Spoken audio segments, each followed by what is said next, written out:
नमस्कार दोस्तों, स्वागत है आपका अपने चैनल पे। तो आज हम 67 बीपीएससी प्रारंभिक परीक्षा का साइंस में क्वेश्चन नंबर 80 को देखेंगे। 80 नंबर हमारा क्वेश्चन है कि निम्नलिखित में से कौन सा विकल्प जो है गलत है।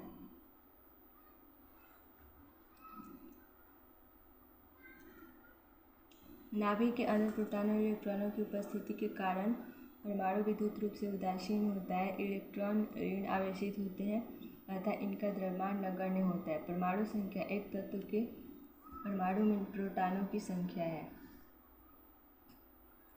समस्थानिक परमाणु ईंधन के रूप में चिकित्सा क्षेत्र में कार्बन डेटिंग आदि में उपयोग होते हैं। या उपयुक्त में से कोई नहीं है, उपयुक्त में से एक से अधिक। तो इसका आंसर हो जाएगा हमारा ए। नाभिक के अंदर प्रोटॉन और इलेक्ट्रॉनों की उपस्थिति के कारण परमाणु विद्युत रूप से उदासीन होता है।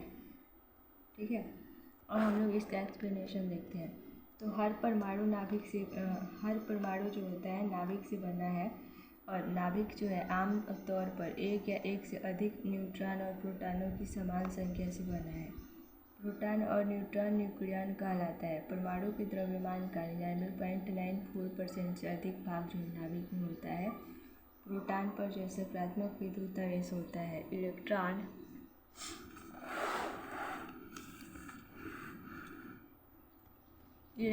पर जो है नकारात्मक विद्युत आवेश होता है और न्यूट्रॉन पर कोई भी विद्युत आवेश नहीं होता है। जब किसी परमाणु में इलेक्ट्रॉनों की संख्या उसके नाभिक में स्थित प्रोटॉनों की संख्या के समान होती है, तब परमाणु विद्युतीय दृष्टि से अनावेशित होता है। अन्यथा परमाणु धनावेशित या ऋणावेशित आयन के रूप में होता है। इस प्रकार जो विकल्प ए जो है गलत है। ठीक है,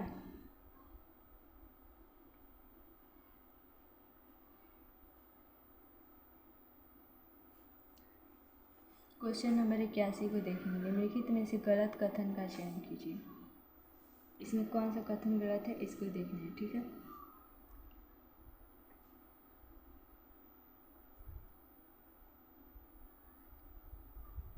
कपास गर्मियों में कपड़े के रूप में उपयोग के लिए उपयुक्त है क्योंकि यह नमी को अवशोषित करता है। सीडी जो है बनाने के लिए पॉलीकार्बोनेट का उपयोग किया जाता है। एक्रिलिक को कृत्रिम रेशम भी कहा जाता है क्योंकि यह कपास से तैयार होता है लेकिन रेशम की तरह चमकता है। टेफ्लॉन का उपयोग नॉन स्टिक रसोई के सामान कोटिंग के लिए किया जाता है। या फिर उपयुक्त में से कोई नहीं, उपयुक्त में से एक से अधिक। तो इसका आंसर हो जाएगा हमारा ई। शारीरिक प्रक्रिया के कारण उत्पन्न उसमें ऊर्जा को कम करने एवं शरीर के ताप को स्थिर रखने के लिए गर्मी में हमें ज़्यादा पसीना आता है।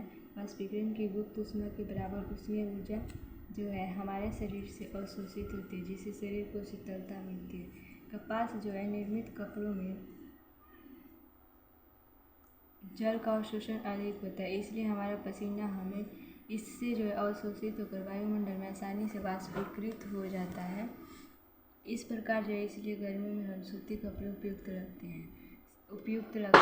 सीडी जो कॉम्पैक्ट डिस्क, यह एक ऑप्टिकल डिस्क है जो कि डेटा को डिजिटल रूप में स्टोर करती है। इसको बनाने के लिए पॉलीकार्बोनेट का उपयोग किया जाता है। एक्रिलिक को हम लोग कृत्रिम रेशा भी कहा जाता है। टेफ्लॉन का उपयोग नॉन स्टिक रसोई के बर्तन की कोटिंग करने के लिए किया जाता है। उपयुक्त व्याख्यान से स्पष्ट है कि दिए गए 4 विकल्प सही है, अतः विशिष्ट उत्तर ई होगा। ठीक है, इसमें जो है चारों के चारों विकल्प जो है ए बी सी डी जो है चारों क्या है सही है। ठीक है, इसलिए इसमें जो है उपयुक्त में से एक से अधिक होगा या उपयुक्त में से एक से कोई नहीं।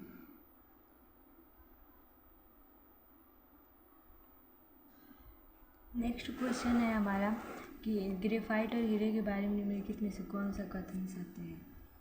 उनके पास जो एक जैसा क्रिस्टलीय संरचना है, उनकी कठोरता समान है, उनकी विद्युत चालकता समान है, वे एक समान रासायनिक प्रतिक्रिया से गुजरते हैं। या फिर उपयुक्त में से कोई नहीं या उपयुक्त में से एक से अधिक।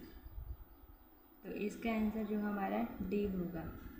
ये जो कथन है सत्य है, वे एक समान रासायनिक प्रतिक्रिया से गुजरते हैं। ठीक है, ग्रेफाइट और हीरे। अब हमारा है हीरा जो है अष्टफलकीय क्रिस्टल के आकार का होता है, जिसमें जो है प्रत्येक कार्बन परमाणु 4 अन्य कार्बन परमाणुओं से समचतुष्फलक आकार में सहसंयोजन बंध से घिरे हो जाते हैं। जबकि ग्रेफाइट षटफलकीय क्रिस्टल के आकार का होता है, जिसमें प्रत्येक कार्बन परमाणु अन्य 3 कार्बन परमाणुओं से सहसंयोजी बंध के द्वारा अबंधित रहते हैं। जितने भी प्राकृतिक पदार्थ ज्ञात हैं, उन सभी प्राकृतिक पदार्थों में हीरा जो है सबसे कठोरतम पदार्थ है।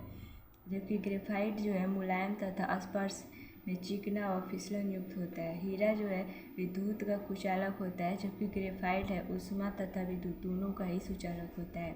हीरा एवं ग्रेफाइट दोनों जो है एक समान रासायनिक प्रतिक्रिया से गुजर सकते हैं। उपरोक्त व्याख्या से स्पष्ट है कि विकल्प जो है डी है सही है। और जो निम्नलिखित में से कौन सा जो है तरलीकृत पेट्रोलियम गैस का प्रमुख घटक है, तो इसमें क्या होगा कि उपयुक्त में से एक से द्रवित पेट्रोलियम गैस का मुख्य घटक प्रोपेन ब्यूटेन गैसें होती है। ठीक है, प्रोपेन और ब्यूटेन गैसें। ठीक है, इसमें रसोई गैस के रूप में अधिक जाना जाता है। यह घरों में खाना पकाने, गर्म करने वाले उपकरणों एवं कुछ वाहनों के ईंधन के रूप में प्रयुक्त होता है। आजकल यह जो एक शीतलक यानी रेफ्रिजरेटर के रूप में क्लोरोफ्लोरोकार्बन के स्थान पर क्रमशः अधिकाधिक प्रयुक्त होने लगी है, क्योंकि इसका प्रयोग जो है ओजोन परत को कोई नुकसान नहीं होता है। द्रवीकृत पेट्रोलियम गैस जो एलपीजी मुख्यतः प्रोपेन C3H8 और ब्यूटेन C4H10 का मिश्रण होती है, परंतु इसमें कुछ अन्य पेट्रोलियम अवयव जो है सूक्ष्म मात्रा में भी मिले होते हैं। इन गैसों का उत्सर्जन कच्चे तेल की परिशोधन प्रक्रिया के द्वारा होता है, जिन्हें कि अधिक दबाव पर संपीड़ित करके द्रव्य के रूप में परिवर्तित किया जाता है। एलपीजी में जो है जिस गैस की गंध आती है वह अलग से मिलाया जाने वाला एक रसायन इथाइल मरकैप्टन होता है, जो कि गैस को उसकी चिर परिचित तीक्ष्ण दुर्गंध प्रदान करता है। क्योंकि प्रोपेन और ब्यूटेन की महक बहुत ही हल्की होती है, जो घर में रिसाव होने की स्थिति में सूंघने में गंध नहीं देती, अतः एक से अधिक विकल्प सही होंगे। इसका कारण है ई।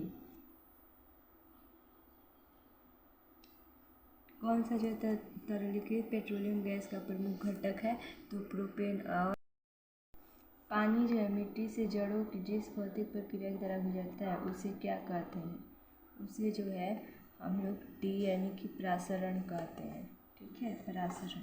पानी मिट्टी से जड़ों में जिस भौतिक प्रक्रिया के द्वारा गुजरता है उसे प्रासरण कहते हैं। पौधों में जल का परिवहन एक विशेष प्रकार के ऊतक, जिसे कि जाइलम कहते हैं, के द्वारा होता है। जाइलम जो है ऊतक नलिकाओं के आकार का होता है तथा इसका पूरा जाल एक पेड़ में फैला होता है। जाइलम ऊतक पौधों में जल का परिवहन करता है और पौधे जो है जड़ की द्वारा मिट्टी से जल को अवशोषित करते हैं। और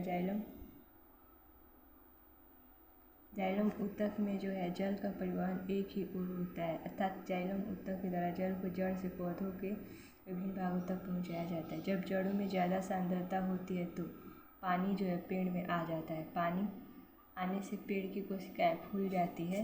उनके जो है फूलते गार्ड सेल्स जो पत्तियों के नीचे होते हैं खुलते हैं, जिनसे कार्बन डाइऑक्साइड और ऑक्सीजन का आदान प्रदान होता है।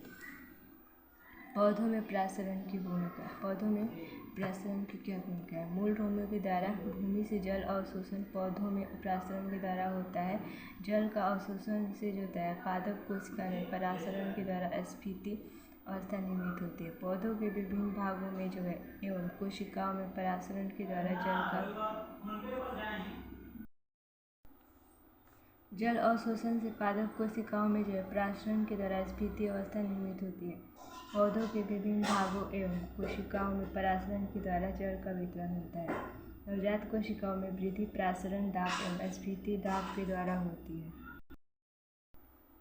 बायोडिग्रेडेबल अपशिष्ट को आमतौर पर जिसकी मदद से उपयोगी पदार्थ में बदला जा सकता है वह क्या है, तो वो है बैक्टीरिया। ठीक है, बायोडिग्रेडेबल अपशिष्ट को आमतौर पर बैक्टीरिया की मदद से उपयोगी पदार्थ में बदला जा सकता है। वे पदार्थ जो सूक्ष्म जीवाणुओं की द्वारा आसानी से विघटित हो जाते हैं जैव न्यूनीकरणीय पदार्थ कहलाते हैं। मृत जीवों के शरीर, मानव मलमूत्र और अन्य कई पदार्थ जीवाणुओं के द्वारा साधारण यौगिकों में अपघटित किए जाते हैं। ऐसे पदार्थ जो हैं जीव निम्नीकरणीय कहलाते हैं। जैव निम्नीकरणीय पदार्थ जो है जैविक प्रक्रमों से अपघटित हो जाते हैं। वे जो है जीवाणुओं तथा अन्य प्राणियों के द्वारा उत्पन्न एंजाइमों की सहायता के समय के साथ अपने आप अपघटित होकर पर्यावरण का हिस्सा बन जाते हैं।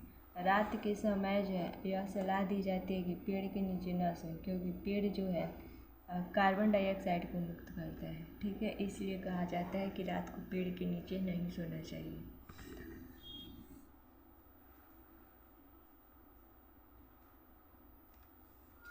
रात के समय यह सलाह दी जाती है कि पेड़ के नीचे न सोएं, क्योंकि पेड़ जो है रात में कार्बन डाइऑक्साइड को मुक्त करते हैं और पौधों में जो है श्वसन गैसों का आदान प्रदान सतह के द्वारा विषम क्रिया से होता है। इसके लिए ऑक्सीजन युक्त हवा वायुमंडल से पत्तियों के रंध्रों, पुराने वृक्षों के तनों की कड़ी, त्वचा पर स्थित वात रंध्रों और अंतर कोशिकीय स्थानों के द्वारा पौधों में प्रवेश करती है। पौधों की जड़ें जो मृदा के कणों के बीच के स्थानों में स्थित हवा से ऑक्सीजन ग्रहण करती है। मूल रोमों की सहायता से जड़ें जो है ऑक्सीजन ग्रहण करती है तथा कार्बन डाइऑक्साइड बाहर छोड़ देती है। जलीय पौधों भी विसरण क्रिया के द्वारा जल से ऑक्सीजन ग्रहण करते हैं एवं श्वसन क्रिया के पश्चात कार्बन डाइऑक्साइड गैस को मुक्त करते हैं।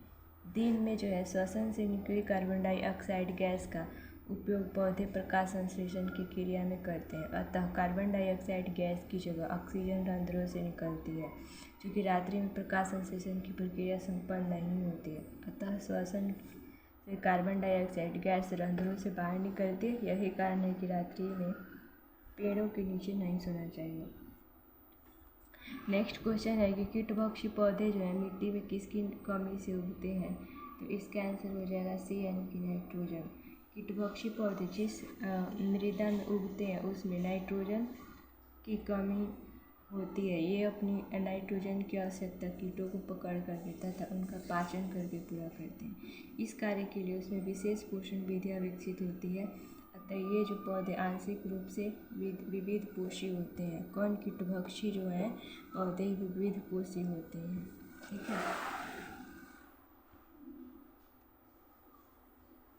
नेक्स्ट है हमारा कि इसके कुछ उदाहरण है, जैसे कि पिक्चर प्लांट, नेपिंथिस ड्रोसेरा और जिसको सनड्यूज भी बोलते हैं, डायोनिया, सिरोसिनिया और यूट्रिकुलेरिया आदि।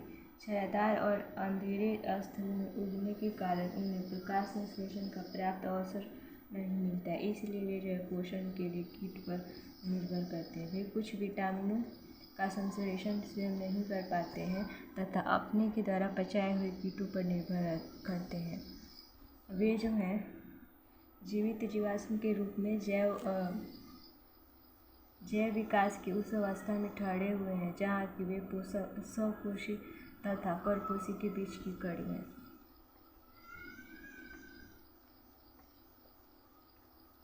पौधे का तना पौधे के सभी हिस्सों में भोजन वितरित करने में तथा डैश में भी मदद करती है। किस चीज़ में? तो भोजन के भंडारण में। पौधे का जो तना है पौधों के सभी हिस्सों में भोजन वितरित करने में तथा भोजन के भंडारण में भी मदद करती है, इसलिए इसका आंसर हो जाएगा ए।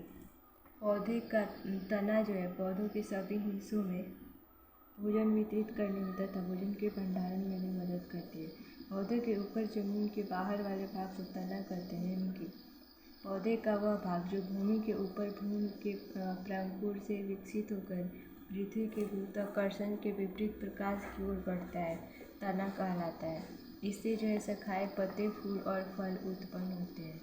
तने का विकास जो है प्रांकुर के द्वारा होता है। तने के कार्य क्या है? पौधों को सहारा देता है, जड़ों द्वारा अवशोषित जल और खनिजों को पत्तियों तक पहुंचाता है, पत्तों के द्वारा तैयार भोजन को पौधों के विभिन्न भागों तक पहुंचाता है। कुछ तने जो है भोजन में संग्रह करते हैं। नेक्स्ट है कि आधान ट्रांसफ्यूजन में रक्त न केवल रक्त के प्रकार में बल्कि डैश में भी संगत होना चाहिए। इसका आंसर हो जाएगा ए, RH कारक।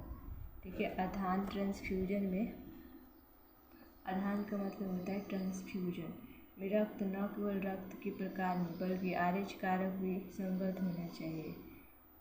वर्ष 1940 में लैंडस्टीनर और विनर ने रुधिर में अन्य प्रकार के एंटीजन का पता लगाया जो रिसस बंधन में पाया गया। इस एंटीजन का नाम जो है आरएच कारक यानी कि आरएच फैक्टर रखा गया। जिन व्यक्तियों में रक्त में यह तत्व पाया जाता है उनका जो रक्त आरएच पॉजिटिव तथा जिनके रक्त में नहीं पाया जाता है उनके रक्त को आरएच निगेटिव कहा जाता है। जब आरएच पॉजिटिव रक्त किसी आरएच निगेटिव रक्त वाले व्यक्ति को दिया जाता है तो प्रथम बार कम मात्रा होने के कारण कोई विशेष प्रभाव नहीं पड़ता है, परंतु दूसरी बार रक्त आदान करने पर रक्त अभिश्रेषण के कारण आरएच निगेटिव रक्त वर्ग वाले व्यक्ति की मृत्यु हो जाती है। पीयूष पिट्यूटरी ग्रंथि स्थित होती है, यानी कि पीयूष ग्रंथि कहाँ स्थित होती है, तो पीयूष ग्रंथि जो है मस्तिष्क में उपस्थित होती है। ठीक है, पीयूष यानी कि पिट्यूटरी ग्रंथि मस्तिष्क में स्थित होती है। यह ग्रंथि जो कपाल स्कल की स्फेनॉइड हड्डी में सिलाटर्सिका नामक गड्ढे में उपस्थित होती है। यह मानव शरीर की सबसे छोटी अंतःस्रावी ग्रंथि कौन पिट्यूटरी ग्रंथि, इसको मास्टर ग्रंथि भी कहा जाता है, क्योंकि यह जो अंतःस्रावी ग्रंथियों के स्रवण को नियंत्रित करने के साथ साथ व्यक्ति के स्वभाव, स्वास्थ्य, वृद्धि एवं लैंगिक विकास को भी प्रेरित करता है। गर्भ में भ्रूण को विकास को जानने के लिए निम्नलिखित किरणोत्तरांगों में किसका उपयोग किया जाता है, तो ये जो हो जाएगा हमारा सी यानी कि प्रध्वनि तरंग। ठीक है, गर्भ में जो है भ्रूण के विकास को जानने के लिए प्रध्वनि तरंगों का उपयोग किया जाता है। प्रस्रव्य तरंग अन्य उपयोग को निम्नलिखित रूप में देखा जा सकता है। तंत्रिकाओं तथा गठिया रोगों के इलाज में और प्रस्रव्य तरंगों के द्वारा वायु में उपस्थित धूल एवं कोयले आदि के छोटे छोटे कणों का स्कंदन कराया जा सकता है। इस गुण का उपयोग धुंध व कोहरे वाले दिनों में हवाई अड्डों पर धुंध को समाप्त कर विमानों को सुरक्षापूर्वक उतारने में किया जाता है। इन तरंगों के द्वारा कीमतों कपड़ों की धुलाई, घड़ी तथा विमानों के आंतरिक कल पुर्जों की सफाई भी की जाती है। चिकित्सा जगत में रुधिर रहित ऑपरेशन, ट्यूमर आदि का पता लगाने, दांत को निकालने आदि में भी इसका उपयोग किया जाता है। सार्वभौमिक स्वीकार्य रक्त समूह यह जो है वो होगा। ठीक है, सार्वभौमिक स्वीकार्य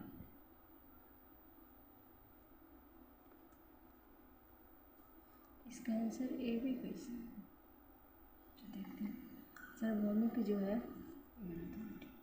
सार्वभौमिक स्वीकार्य सर्वदाता न ओ होता है। सार्वभौमिक स्वीकार्य रक्त समूह ए बी होगा। ठीक है, सार्वभौमिक स्वीकार्य रक्त समूह ए बी है। वर्ष 1900 से 1902 में कार्ल लैंडस्टीनर ने मनुष्य के रक्त को 4 समूह ए बी और ओ में बांटा था।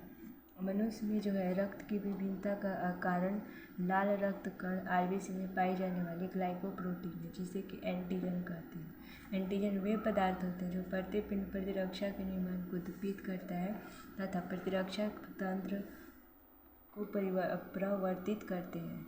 इन्हें एंटीग्लूटिनोजेंस कहते हैं। ये जो है सदैव आरबीसीएस के प्लाज्मा मेम्ब्रेन से लगे हुए पाए जाते हैं। रक्त वर्ग ओ के दानकर्ता को सार्वभौमिक दानकर्ता कहते हैं, क्योंकि इसमें कोई एंटीजन नहीं होता है। रक्त समूह ए बी को सार्वभौमिक प्राप्तकर्ता कहते हैं। रक्त समूह जो ए बी है उसको सार्वभौमिक प्राप्तकर्ता कहते हैं, क्योंकि इसमें कोई एंटीबॉडी नहीं होता है। रुधिर वर्ग ए बी की खोज डी कैस्टेलो तथा एस्टर्लिन ने 1902 में की थी। रुधिर वर्ग ए बी की खोज किसने की थी? डी कैस्टेलो तथा एस्टर्लिन ने 1902 में। निमोनिया का संक्रमण कौन है? निमोनिया जो है फेफड़ों का संक्रमण है। ठीक है, निमोनिया फेफड़ों का एक तीव्र श्वसन संक्रमण है। यह एक न्यूमोकोकल रोग भी है जो स्ट्रेप्टोकोकस निमोनिया या न्यूमोकोकस बैक्टीरिया के कारण होता है। इसमें जो है इसके फैलने का एक कारण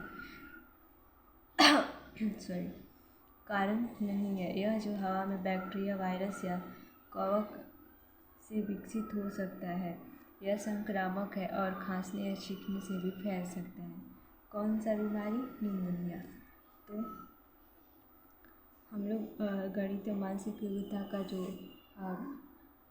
अलग अलग लेक्चर बनाएंगे, उसमें हम लोग अब हम लोग बिहार स्पेशल को देखेंगे। बिहार विशेष में जो है हमारा प्रथम क्वेश्चन पूछा है कि 2011 की जनगणना के अनुसार बिहार के किस जिले में पुरुषों से ज़्यादा महिलाएं थी, तो यह होगा गोपालगंज। ठीक है, वर्ष 2011 की जनगणना के मुताबिक जो है गोपालगंज जिले में महिलाओं की आबादी पुरुषों से अधिक है। गोपालगंज में 1000 पुरुष पर 1021 महिलाएं हैं, जबकि भागलपुर और मुंगेर में लिंग अनुपात जो है सबसे कम है। बिहार विधान परिषद की पहली बैठक किस वर्ष बुलाई गई थी, तो बिहार विधान परिषद की पहली बैठक जो है 1913 में बुलाई गई थी। ठीक है, ब्रिटिश सम्राट जॉर्ज पंचम के द्वारा दिल्ली दरबार में 12 दिसंबर 1911 को बंगाल प्रांत से अलग कर बिहार उड़ीसा को संयुक्त प्रांत बनाने की घोषणा की गई। इसके उपरांत 22 मार्च 1912 को नए संयुक्त प्रांत का गठन हुआ। इस संयुक्त प्रांत का मुख्यालय जो है पटना बनाया गया। इसके साथ ही एक लेफ्टिनेंट गवर्नर नियुक्त करने की घोषणा की गई। 1 अप्रैल 1912 को चार्ल्स स्टुअर्ट बेली बिहार एवं उड़ीसा राज्य के लेफ्टिनेंट गवर्नर बने। लेफ्टिनेंट गवर्नर को सलाह देने के लिए इंडियन काउंसिल एक्ट 1861 1909 में संशोधन कर गवर्नमेंट ऑफ इंडिया एक्ट 1912 के द्वारा बिहार विधान परिषद का गठन किया गया, जिसमें कि 3 पदेन सदस्य, 21 निर्वाचित सदस्य एवं 10 मनोनीत सदस्य रखे गए। इसके बाद विधान परिषद की प्रथम बैठक जो है 20 जनवरी 1913 को पटना कॉलेज बांकीपुर के सभागार में हुई थी। 22 नवंबर 1921 ईस्वी को बिहार विधान परिषद में महिलाओं को मताधिकार दिए जाने संबंधी एक ऐतिहासिक विधेयक पारित हुआ, जो कि बिहार में गौरवशाली लोकतांत्रिक इतिहास में एक महत्वपूर्ण बिंदु है। भारत शासन अधिनियम 1919 के अंतर्गत 29 दिसंबर 1920 को बिहार और उड़ीसा के गवर्नर प्रांत का घोषित किया गया। इसके उपरांत विधान परिषद की सदस्य संख्या 43 से बढ़ाकर के 103 कर दी गई। इसमें 76 निर्वाचित एवं 27 मनोनीत तथा 2 विशेषज्ञ सदस्यों के चयन का प्रावधान किया गया। भारत सरकार अधिनियम 1935 के अधीन बिहार और उड़ीसा प्रांत से उड़ीसा को अलग कर एक नया प्रांत गठित कर दिया गया और बिहार विधान मंडल को 30 सदनात्मक बना दिया गया। इसमें जो है बिहार विधान परिषद के सदस्यों की संख्या 29 निर्धारित की गई। 21 मार्च 1938 को बिहार विधान परिषद का सत्र जो है नवनिर्मित भवन में हुआ। 1 अप्रैल 1950 को बिहार विधान परिषद का सचिवालय अलग कर दिया गया। बिहार से रश्मि कुमारी एक क्या है, अंतर्राष्ट्रीय कैरम चैंपियन है। रश्मि कुमारी कौन है, बिहार से अंतर्राष्ट्रीय कैरम चैंपियन। रश्मि कुमारी पटना बिहार भारत की एक अंतर्राष्ट्रीय कैरम चैंपियन है। इन्होंने कोलंबो श्रीलंका में आयोजित वर्ल्ड कैरम चैंपियनशिप जीती थी। नेशनल स्तर पर हुए टूर्नामेंट में रश्मि कुमारी ने 2004, 2005, 2007 के बाद 2010 से 14 तक लगातार खिताब जीते। वर्तमान में रश्मि दिल्ली में तेल और प्राकृतिक गैस निगम में मानव संसाधन कार्यकारी है।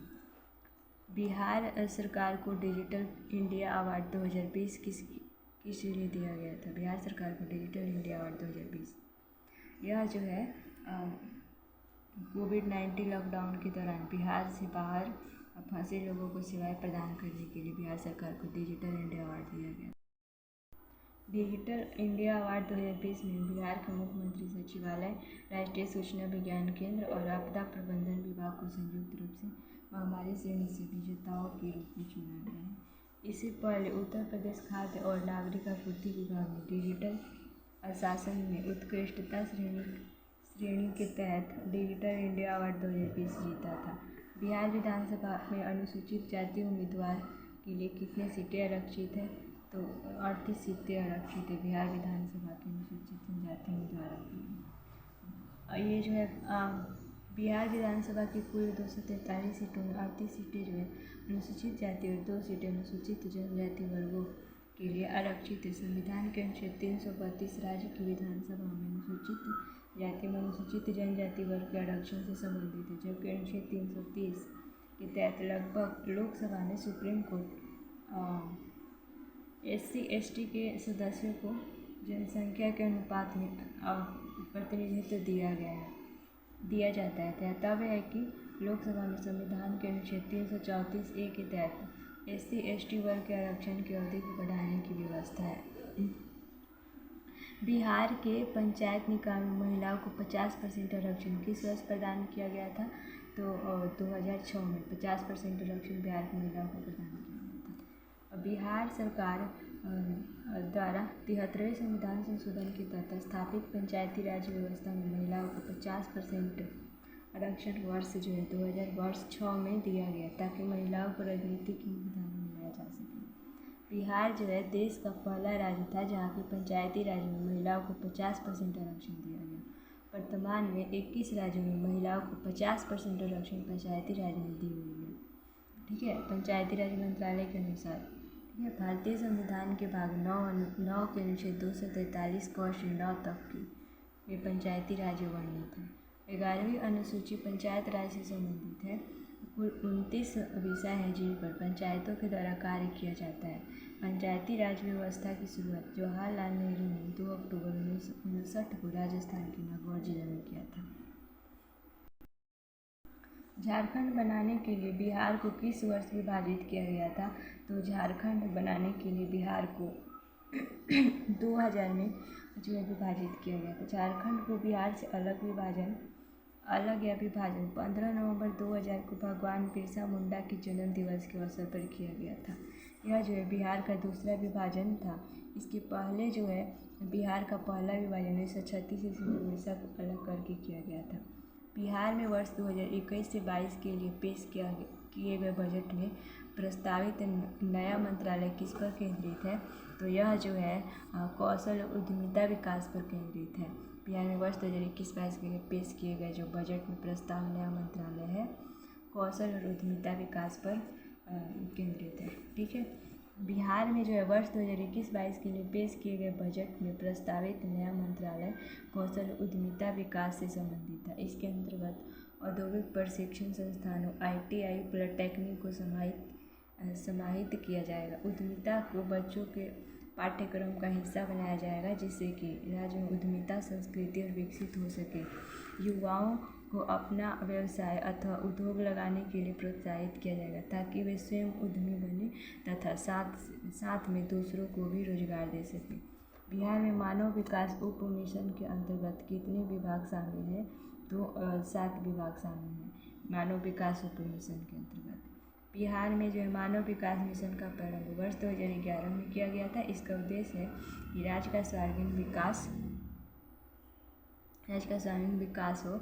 बिहार में मानव विकास उप मिशन के अंतर्गत कुल 7 विभाग शामिल हैं। ये मुख्य है स्वास्थ्य विभाग, शिक्षा विभाग, समाज कल्याण विभाग और अनुसूचित जाति एवं अनुसूचित जनजाति कल्याण विभाग। नेक्स्ट है हमारा पिछड़ा वर्ग और अति पिछड़ा वर्ग कल्याण विभाग और अल्पसंख्यक कल्याण विभाग या आपदा प्रबंधन विभाग। ये 7 मानव विकास उप मिशन के अंतर्गत शामिल किया गया है। ठीक है, गरीब कल्याण रोजगार अभियान बिहार में किस जिले से प्रधानमंत्री 2020 में शुरू किया गया था?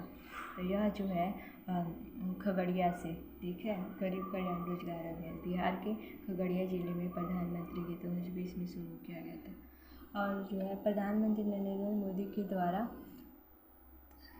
गरीब कल्याण रोजगार अभियान की शुरुआत 20 जून 2020 को बिहार के खगड़िया जिले के बेलदौर प्रखंड के तेलिहर गांव से किया गया था। इस योजना को 6 राज्यों के 116 जिलों में लागू किया गया है। इसमें बिहार, उत्तर प्रदेश, मध्य प्रदेश, राजस्थान, झारखंड और उड़ीसा शामिल है। ठीक है, उत्तर प्रदेश, मध्य प्रदेश, राजस्थान, झारखंड और उड़ीसा शामिल है। इस योजना के तहत प्रवासी मजदूरों को 125 दिनों का कार्य मिलेगा और इस योजना में बिहार में 38 में से 32 जिलों को शामिल किया गया है। इस योजना में गरीब कल्याण रोजगार अभियान। ठीक है, इस 1855 ईस्वी में संथाल विद्रोह का नेतृत्व किसने किया था? तो सिंधु और कान्हू। ठीक है, इसका फर्स्ट ही होगा ए। संथालों का विदेशी शासन के खिलाफ सशस्त्र विद्रोह भोगनाटी निवासी सिंधु एवं कान्हू के नेतृत्व में 1855 में हुआ था। इस विद्रोह का मूल कारण जो है संथालों का बंगाली तथा पंजाबी महाजनों एवं साहूकारों के द्वारा शोषण था। यह जो विद्रोह है मुख्यतः भागलपुर से राजमहल के बीच केंद्रित था, जिसे कि दामन एक्को कहा जाता था। 30 जून 1855 को लगभग 10,000 आदिवासी भोगनाडीह में जमा हुए। सिंधु कान्हू ने आदिवासियों को बताया कि उनको ठाकुर भोगा देवता का दर्शन हुआ है। ठाकुर भोगा यानी देवता का दर्शन हुआ। उनका आदेश है कि विदेशी राज अब समाप्त होगा। इस विद्रोह में सिंधु एवं कान्हू को दो भाई चांद और भैरव तथा दो बहनें फूलो और झानो ने भी सहयोग किया था। विद्रोह के दौरान धावा बोल करके अनेक सिपाहियों एवं पुलिस अधिकारियों को मौत के घाट उतार दिया गया। अगस्त 1855 में सिंधु को पकड़ करके मार डाला गया एवं दूसरे नेता कान्हू को गिरफ्तार कर लिया गया। विद्रोह को दबाने में कैप्टन अलेक्जेंडर ने थॉमसन एवं ले रीड की अहम भूमिका थी।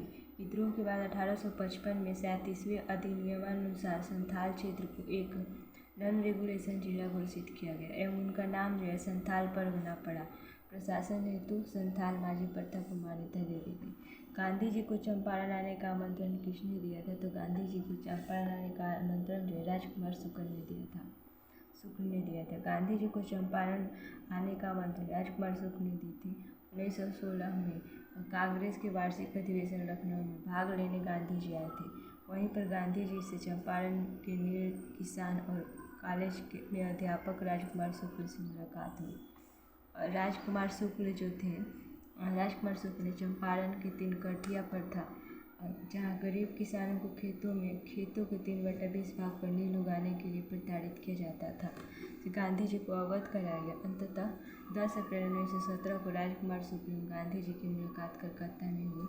इसके उपरांत 15 अप्रैल को चंपारण की धरती पर गांधी जी का आगमन हुआ। गांधी जी के साथ जो है ब्रज किशोर प्रसाद, राजेंद्र प्रसाद, अनुग्रह नारायण सिंह, रामनवमी प्रसाद और मुजहरुल हक, JB कृपलानी एवं बाबू गया प्रसाद थे। चंपारण सत्याग्रह के सफल नेतृत्व के बाद रविंद्रनाथ टैगोर ने गांधी जी को पहली बार महात्मा की उपाधि दी थी।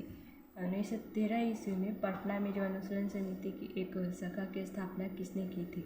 नेक्स्ट क्वेश्चन है, इसका जो आंसर होगा हमारा सी, सचिंद्रनाथ सान्याल ने। 1913 में पटना में अनुशीलन समिति की एक शाखा की स्थापना सचिंद्रनाथ सान्याल ने की थी।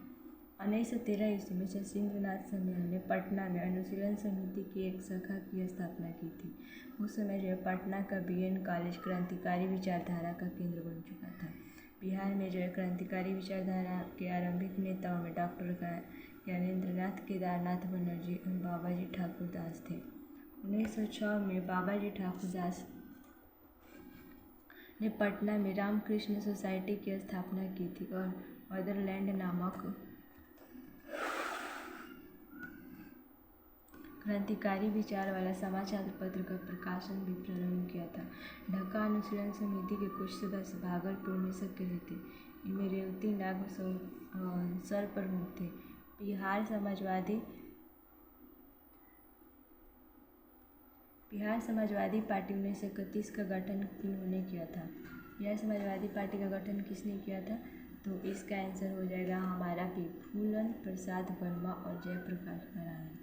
बिहार समाजवादी पार्टी का गठन फूलन प्रसाद वर्मा और जयप्रकाश नारायण ने किया था। 1931 ईस्वी में बिहार समाजवादी पार्टी का गठन जयप्रकाश नारायण, फूलन प्रसाद वर्मा एवं कुछ अन्य लोगों ने मिलकर किया था। इसका लक्ष्य था विकास की प्रक्रिया राज्य के द्वारा नेतृत्व तथा राजाओं और जमींदारों का उन्मूलन बिना मुआवजे के किया जाए। वर्ष 1948 ईस्वी में जयप्रकाश नारायण ने कांग्रेस के समाजवादी दल का नेतृत्व किया और बाद में गांधीवादी दल के साथ मिलकर के समाजवादी सोशलिस्ट पार्टी की स्थापना की। 19 अप्रैल 1954 में गया बिहार में उन्होंने विनोबा भावे के सर्वोदय आंदोलन के लिए जीवन समर्पित करने की घोषणा की थी। वर्ष 1957 में उन्होंने लोकनीति के पक्ष में राजनीति छोड़ने का निर्णय लिया, जिन्होंने निधन पटना में 8 अक्टूबर 1979 को हृदय की बीमारी और मधुमेह के कारण हुआ। बिहार के किस जिले में अभ्रक का भंडारण है? तो बिहार के जो है गया जिले में अभ्रक का भंडारण है। बिहार के गया जिले में अभ्रक का भंडारण है। अभ्रक जो है हल्का खनिज है जो कि आग्नेय तथा रूपांतरित चट्टानों में परत के रूप में पाया जाता है। अभ्रक विद्युत का कुचालक होता है, इसके कारण इसका उपयोग बिजली के उपकरण, कंप्यूटर, वायुयान तथा वायरलेस उद्योग में होता है। बिहार में जो है अभ्रक पट्टी के विस्तार झारखंड के हजारीबाग से लेकर बिहार में नवादा, दक्षिण मुंगेर होते हुए दक्षिण भागलपुर तक है, जो लगभग 160 किलोमीटर लंबे तथा 28 से लेकर के 30 किलोमीटर चौड़े क्षेत्र में फैली है। इस पट्टी में विश्व का 71% अभ्रक का उत्पादन किया जाता है। अभ्रक के उत्पादन में भारत का विश्व में प्रथम। सोन और गंगा नदी का संगम बिहार के किस जिले में स्थित है? तो सोन और गंगा नदी का संगम बिहार के पटना जिले में स्थित है। सोन और गंगा नदी पटना में मनेर के पास मिलती है। गंगा नदी जो है बिहार में पश्चिम से पूरब की ओर प्रवाहित होती है, जो कि बिहार के बक्सर जिले के चौसा नामक स्थान पर राज्य में प्रवेश करती है तथा सारण व भोजपुर जिलों के मध्य सीमा बनाती है। गंगा की कुल लंबाई 2525 किलोमीटर, जबकि बिहार में इसकी कुल लंबाई जो है 445 किलोमीटर। सोन नदी को हिरण्यवाह तथा सोनभद्र के नाम से भी जाना जाता है। हिरण्यवाह और सोनभद्र के नाम से भी जाना जाता है। यह दक्षिण बिहार की प्रमुख नदी है।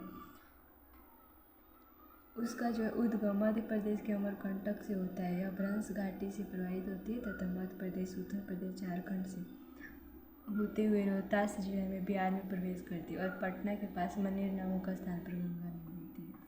बिहार का जो है पहला रामसर स्थल कौन सा है? तो बिहार का पहला रामसर स्थल जो है कांवर झील है। कांवर ताल झील बिहार राज्य का पहला रामसर स्थल है। यह बिहार के बेगूसराय जिला में स्थित है। यह देश का 39वां यानी 2020वां रामसर स्थल है। कांवर ताल झील देश के पूर्वोत्तर भाग की सबसे बड़ी झील है। यह 6300 से 311 हेक्टेयर में फैला है। रामसर कन्वेंशन आर्द्र भूमि के संरक्षण और बुद्धिमानी से उपयोग के लिए एक अंतर्राष्ट्रीय संधि है। उसका नाम जो है कैस्पियन सागर पर स्थित ईरान के शहर रामसर के नाम पर रखा गया है, जहाँ 2 फरवरी 1971 को संधि पर हस्ताक्षर किए गए थे। यही कारण है कि प्रत्येक वर्ष आर्द्र भूमि दिवस 2 फरवरी को मनाया जाता है। परीक्षा अवधि तक भारत में 49 रामसर स्थल है। भारत का जो है पहला रामसर स्थल चिल्का झील उड़ीसा को 1981 में आर्द्र भूमि नामित किया गया था। ब्रह्मयोनी हिल बिहार के किस जिले में स्थित है? तो ब्रह्मयोनी हिल जो है ब्रह्मयोनी हिल जो है बिहार के गया जिले में स्थित है।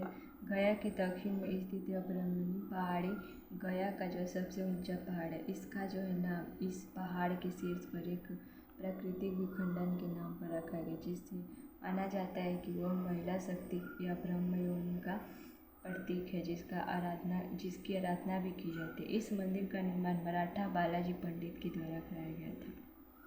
शिलालेख पर लिखित विवरणों से यह ज्ञात होता है कि पहाड़ के फर्श से लेकर के अर्श तक की सीढ़ियाँ 1843 ईस्वी में ग्वालियर के सिंधिया जयती राव के शासनकाल में राव बाबू साहब के द्वारा बनवाई गई थी। ब्रह्मयोनी पहाड़ हिंदुओं का एक महत्वपूर्ण पवित्र तीर्थ स्थल है। पितृपक्ष के समय यहाँ पर बड़ी संख्या में पिंडदान की विधि संपन्न होती है। बिहार के किस कृषि जलवायु क्षेत्र में सबसे अधिक जिले हैं? तो बिहार के उत्तर पूर्वी कृषि जलवायु क्षेत्र में सबसे अधिक जिले हैं।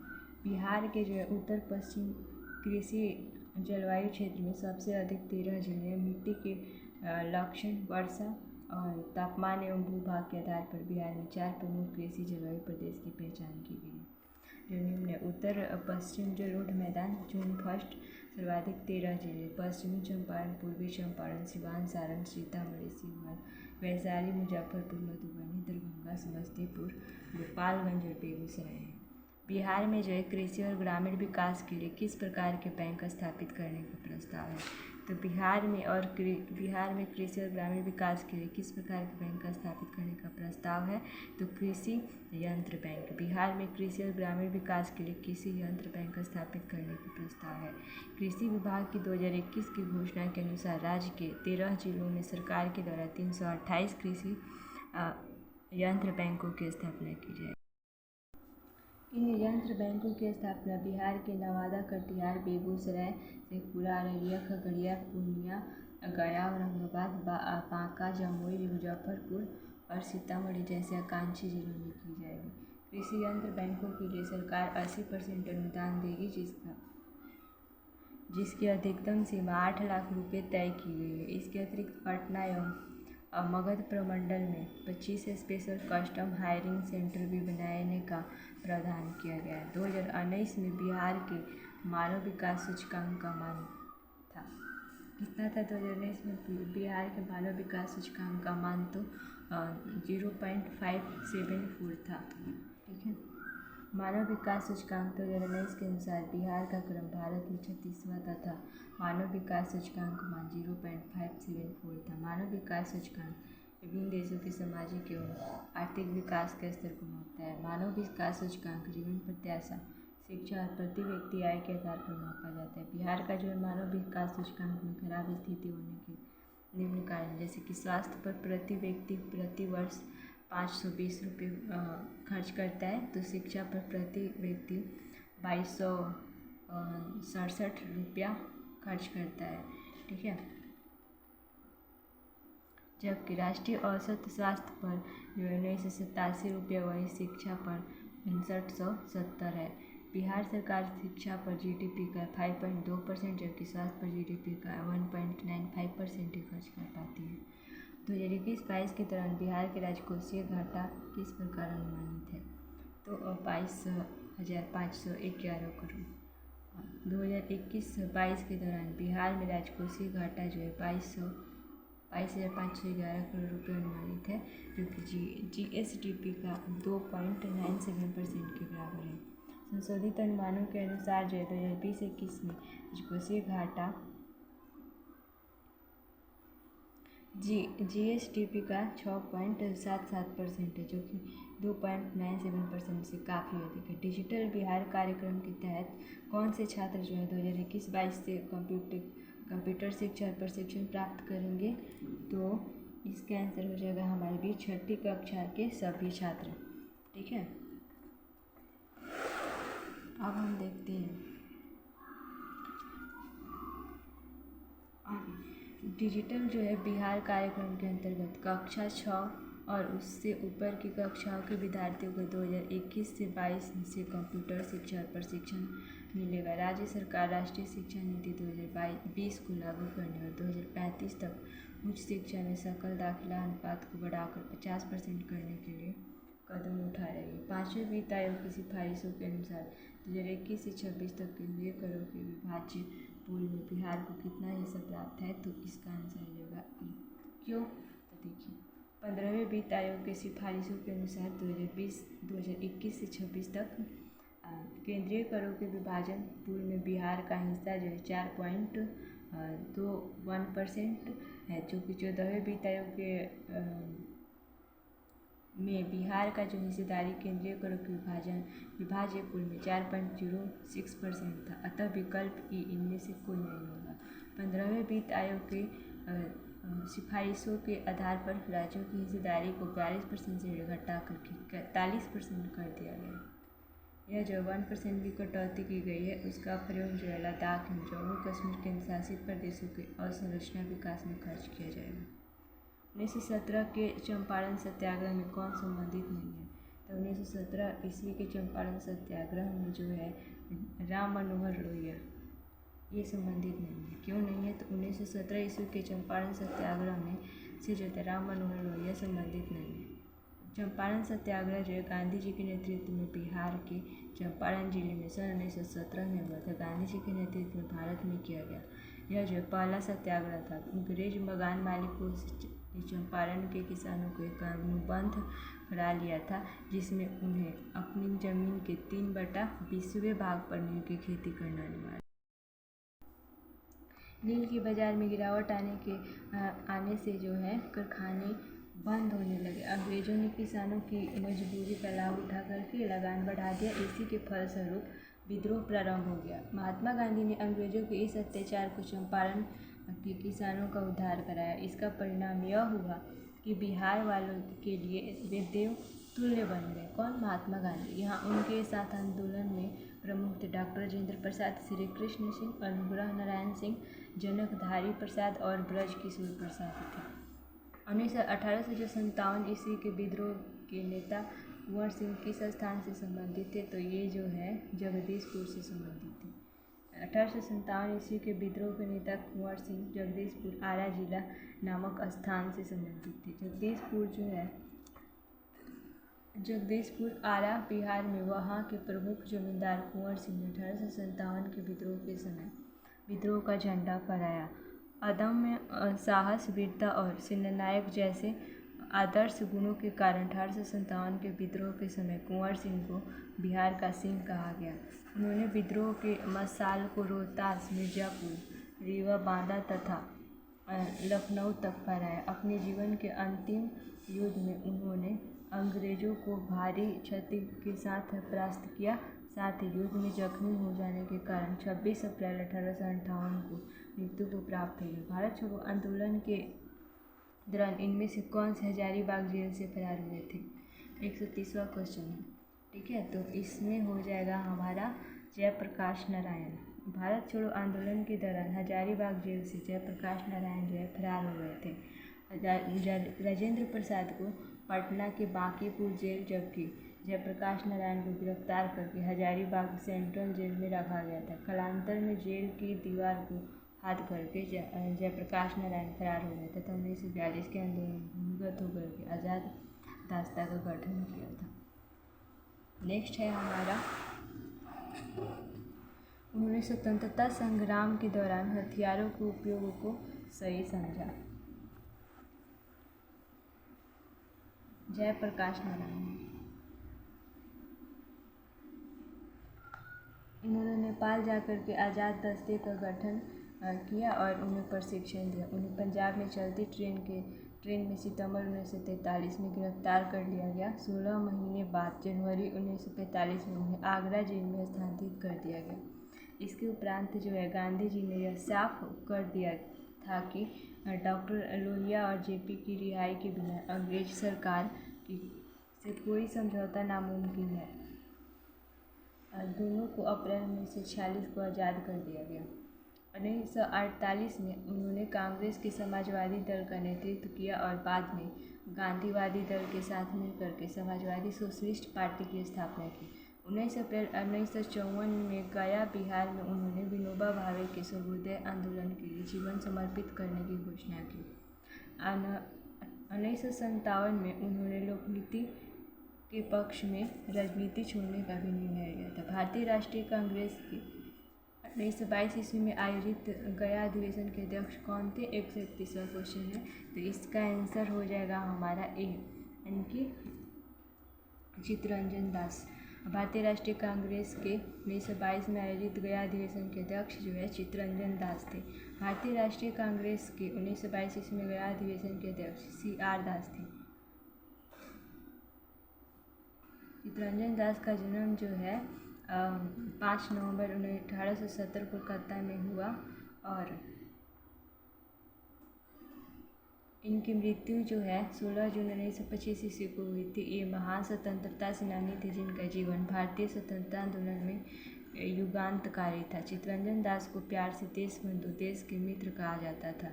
ये जो है महान राष्ट्रवादी तथा प्रसिद्ध विधि शास्त्री थे। चित्तरंजन दास जो है अलीपुर षड्यंत्र कांड 1960 ईस्वी में अभियुक्त अरविंद घोष के बचाव पक्ष के वकील भी थे। असहयोग आंदोलन के अवसर पर इन्होंने अपनी वकालत छोड़ दी थी। ये स्वराज्य पार्टी के संस्थापक अध्यक्ष थे। कौन? चित्तरंजन दास। इन्होंने 1923 ईस्वी में लाहौर तथा 1924 ईस्वी में अहमदाबाद में अखिल भारतीय ट्रेड यूनियन कांग्रेस की अध्यक्षता भी की थी। कौन? चित्तरंजन। अब हम लोग समसामयिकी देखेंगे, यानी करंट अफेयर्स। ठीक है, यह जो कोविडशील्ड भारत का जो कोविड वैक्सीन जिसे WHO के द्वारा अनुमोदित किया गया है, किसके द्वारा निर्मित है? तो यह जो है इसका आंसर होगा ए, सीरम इंस्टीट्यूट के द्वारा।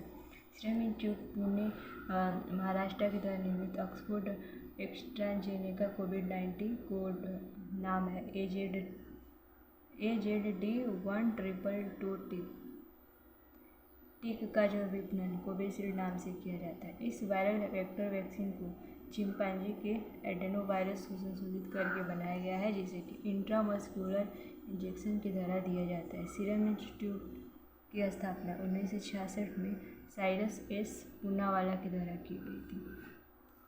अटल सुरंग रोहतांग हिमाचल प्रदेश की लंबाई कितनी है?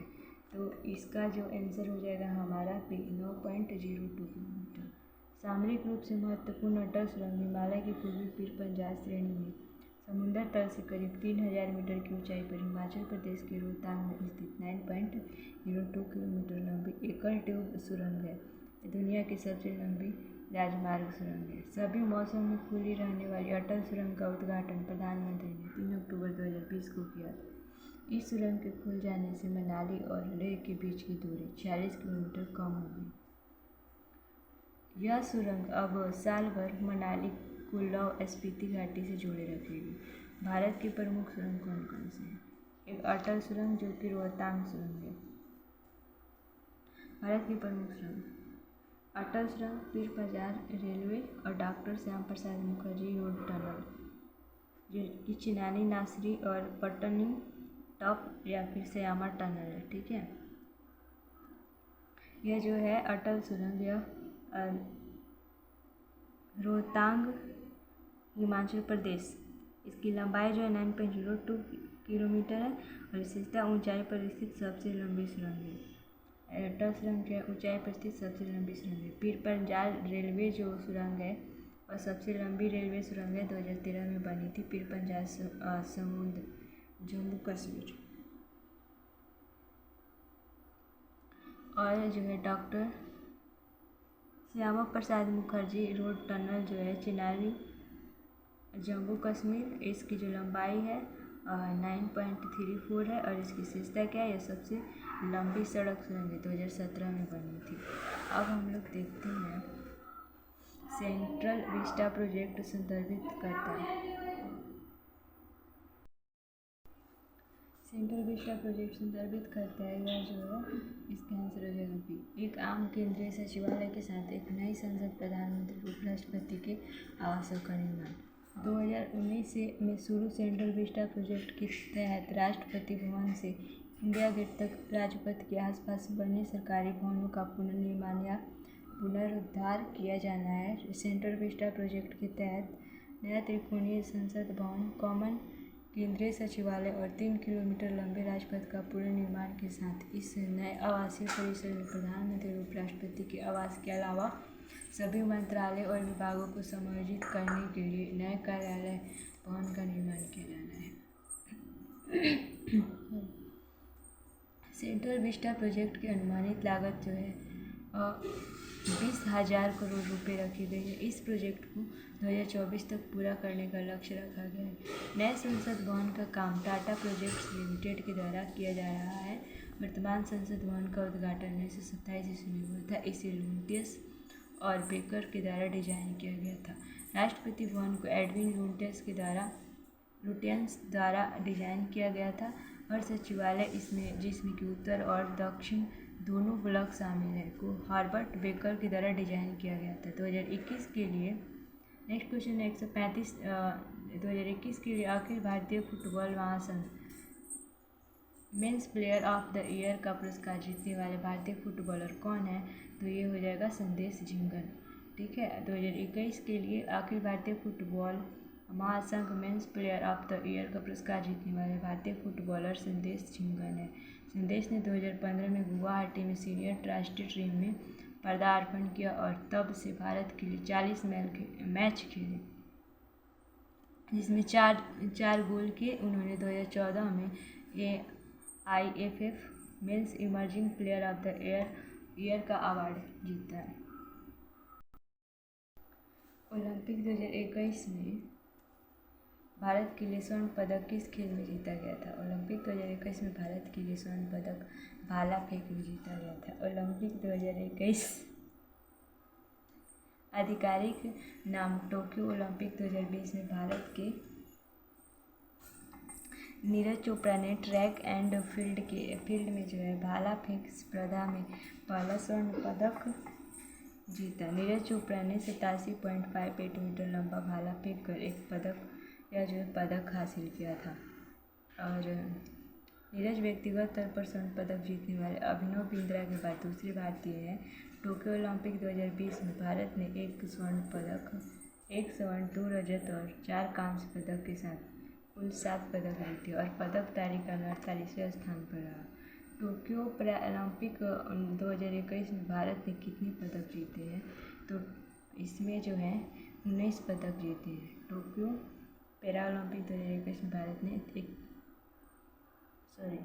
19 पदक जीते हैं। टोक्यो पैरा ओलंपिक 2021 में भारत ने कुल 19 पदक, 5 स्वर्ण, 8 रजत एवं 6 कांस्य जीते। पदक तालिका में भारत जो 24वें स्थान पर रहा। टोक्यो पैरालंपिक में भारत के लिए पहला स्वर्ण पदक जो है अवनी लेखरा ने 10 मीटर एयर राइफल में जीता। इसके उद्घाटन समारोह में ध्वजावाहक टेकचंद जेवलिन थ्रो तथा समापन समारोह में ध्वजावाहक निशानेबाज अवनी लेखरा थी। भारत ने किस तारीख को संयुक्त राष्ट्र सुरक्षा परिषद की अध्यक्षता संभाली? तो इसका आंसर हो जाएगा डी, 1 अगस्त 2021 को।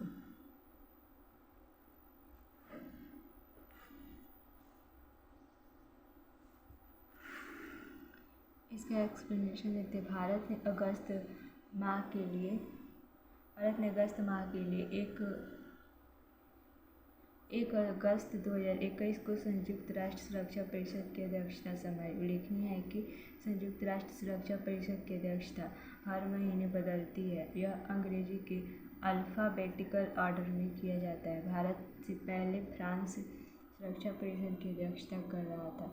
नरेंद्र मोदी जो है इस अध्यक्षता करने वाले भारत के पहले प्रधानमंत्री हैं। गौरतलब है कि भारत अब तक जो है 9 बार इसका अध्यक्ष रह चुका है और जून 1950 ईस्वी में भारत ने पहली बार अध्यक्षता की थी।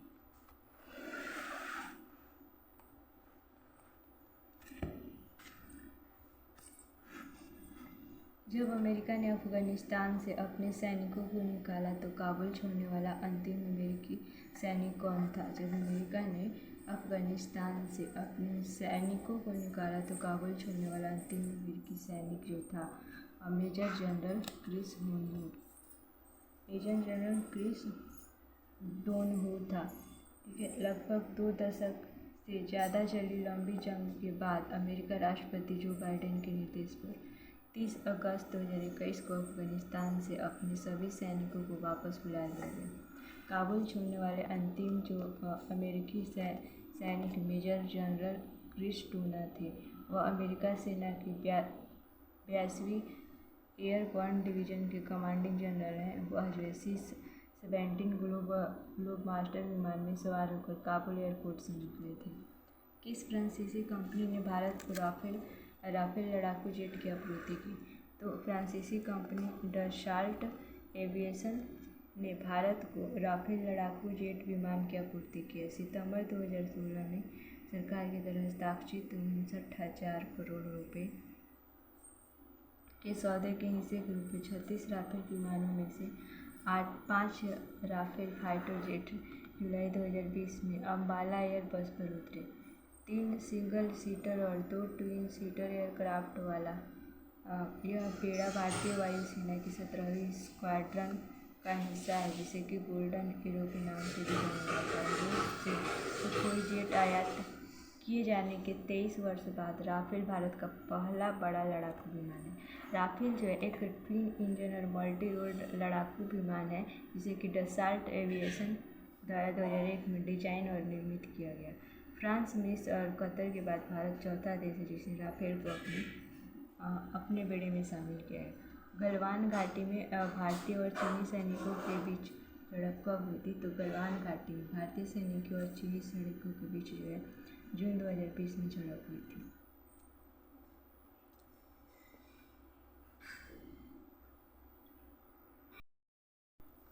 लद्दाख की गलवान घाटी में भारतीय और चीनी सैनिकों के बीच झड़प जो है 15 से 16 जून 2020 की रात में हुई थी।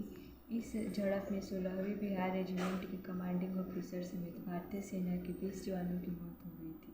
गलवान घाटी क्षेत्र सब सेक्टर नॉर्थ SSN के अंतर्गत आता है, जो कि सियाचिन ग्लेशियर के पूर्व में स्थित है और एकमात्र ऐसा बिंदु है जो भारत के अक्साई चीन तक सीधी पहुंच प्रदान करता है। गलवान घाटी में जो है चीनियों के द्वारा डी-एस्केलेशन योजना के कार्यान्वयन की पुष्टि के बाद भारतीय सैनिकों पर चीनी सैनिकों के द्वारा यह एक अकारण हमला था। लद्दाख LAC युवा सीमांकन रेखा है, जो कि भारत नियंत्रित क्षेत्र को चीन नियंत्रित क्षेत्र से अलग करता है। पेगासस स्पाईवेयर किस देश में विकसित किया गया है? पेगासस स्पाईवेयर जो है इजराइल में विकसित किया गया है। कहाँ? इजराइल में विकसित किया गया पेगासस स्पाईवेयर। और पेगासस स्पाईवेयर जो है इजराइल में विकसित किया गया एक इलेक्ट्रॉनिक डिवाइस है। यह जो एक सैन्य ग्रेड स्पाईवेयर है, जिसे कि इजरायली फर्म एलेसो ग्रुप के द्वारा विभिन्न सरकारों को उपलब्ध कराया जाता है। भले इसका उपयोग जो है मूलतः सरकार की ओर से आतंकवादियों और अपराधियों की गतिविधियों पर निगरानी रखने के लिए किया जाता था, लेकिन हाल के वर्षों में सैकड़ों नामचीन हस्तियों या विरोधियों की जासूस का पता लगने के बाद यह काफ़ी विवादित रहा है। पेगासस स्पाईवेयर जो है यूजर्स के फ़ोन पर बिना किसी जानकारी या अनुमति के एक सामान्य लिंक के जरिए इंस्टॉल किया जाता है, जो डिवाइस पर मैलवेयर डाउनलोड करता है। इसे फोरेंसिक जांच के बिना पकड़ा नहीं जा सकता। एक बार जो है डिवाइस इन्फेक्टेड होने के बाद यह उस यूजर्स की जासूसी करने वाले व्यक्ति पर पूरा डिजिटल कंट्रोल यानी सभी डेटा जैसे text, email, WhatsApp chat, device के माइक्रोफोन को यह जो है लिस्टिंग करना शुरू कर देता है। भारत ने संयुक्त राष्ट्र सुरक्षा परिषद के एक अस्थायी सदस्य के रूप में अपना 2 साल का कार्यकाल किस तारीख को शुरू किया था? तो इसका आंसर हो जाएगा हमारा 1 जनवरी 2021 ईस्वी को।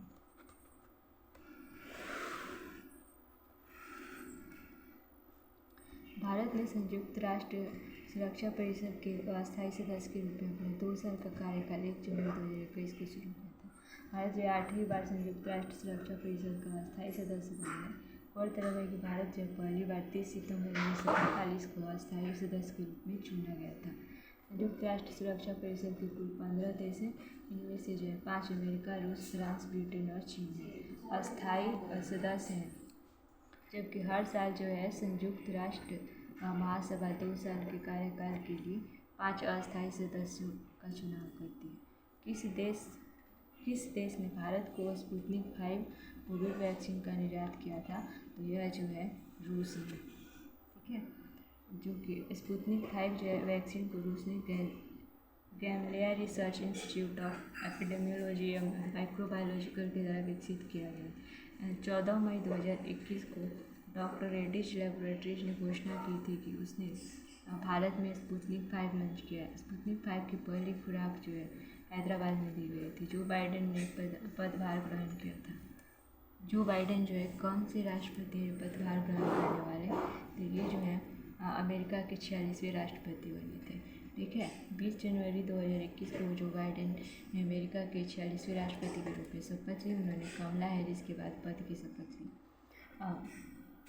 कमला अमेरिका की पहली महिला उपराष्ट्रपति निर्वाचित हुई है। जो 78 वर्षीय और बाइडेन अमेरिकी इतिहास के सबसे उम्रदराज राष्ट्रपति और दूसरे रोमन कैथोलिक राष्ट्रपति भी हैं। 2021 में गणतंत्र दिवस परेड में विदेशी मुख्य अतिथि कौन है? तो ये जो है बोरिस जॉनसन है। इसका आंसर हो जाएगा A।